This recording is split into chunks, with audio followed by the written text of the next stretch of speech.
Howdy folks, Doc here with Last Best Tool, and I often get asked kind of from a DIY perspective, what are the absolute beginning tools? What are the essential things? You walk into Home Depot or Lowe's or Ace Hardware or something with 25, 30 bucks and you want just the essentials. Now, what I've got are 10 of them. These are the things I think you can start with. I'll make another 10 for the next level, you know, that might include things like a saw or something, but this is also in order. Now, comment about what you think might be missing in the 10, not in addition to the 10, if you agree with these, or you can name substitutions.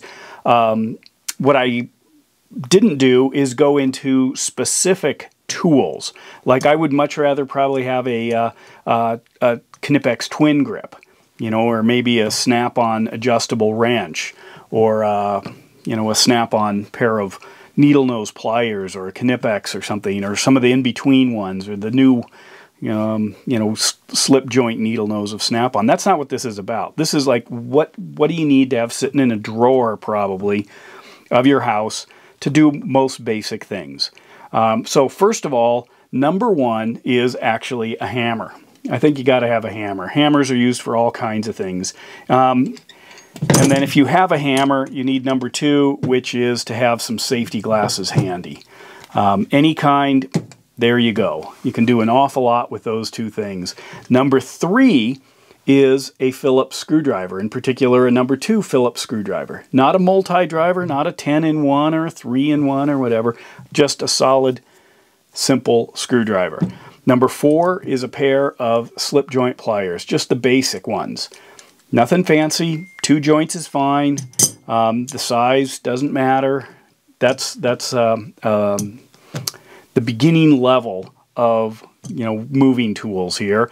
Next, I would say, would be something like this Klein or any brand, Craftsman adjustable wrench. Between those two, or actually these three, you can get an awful lot done. Of course, you can amplify everything with that hammer. People use these as chisels and punches and everything else. So now that's we're up to 5. 6, a slotted screwdriver. This also, of course, is a chisel and a pry bar and a screwdriver. Not a great big one, not a really tiny one, just an average sized one.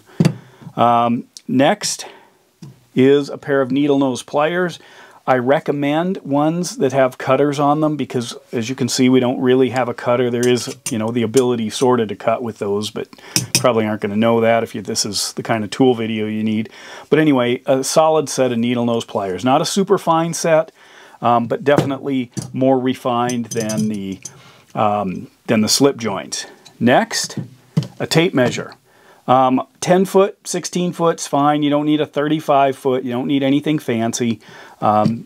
You will upgrade probably everything, or the person you're giving this to would, over time, but a tape measure is essential. After that, I'd say a utility knife for number 9. Any kind of utility knife that takes replaceable blades, and maybe give them a couple extra blades. This is just that simple Craftsman one. You can get most of these things for a couple bucks a piece. I would probably splurge a little maybe on the pliers. You don't want the absolute cheapest ones. But otherwise, I bet every one of these tools you can get easily for easily under $10, some of them under $5, and maybe a couple for, you know, not much over $1. But do get some reasonable safety glasses, because if they're not any good, you won't wear them, or whoever won't. And then lastly, number 10 is a level. I think levels are important. It doesn't have to be a fancy one, doesn't have to do much of anything except horizontal, probably, and vertical in the bubbles. And magnets are optional. I've used, you know, simple plastic ones forever. It just have a need for picture hanging, for checking the level of counters and doors and things like that. No problems with the inexpensive ones as long as they, you know, are the bubbles reasonably on. But anyway, all of them can be updated. All of them are upgraded, updated, enhanced, you know, more features. But if you were going to throw this all in a tool bag, you know, right here, I could probably do most of the stuff that I need to do on a daily basis.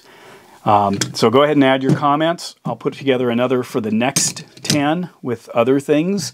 More elaborate pry bar, like I said, a saw, maybe a ball peen hammer, possibly a pipe wrench. It all depends on where I go with the next 10. Actually, I already have my list. And whether or not you jump into battery tools at that point, like a drill. But this is what I've got for the first 10. That's the start. This is a video you can point somebody to if they want to, say, what tools do I need? If you're going to do car work, obviously that's going to be something beyond this. But that can be handled quite a bit in my next 10 without trouble. And with that, Doc out.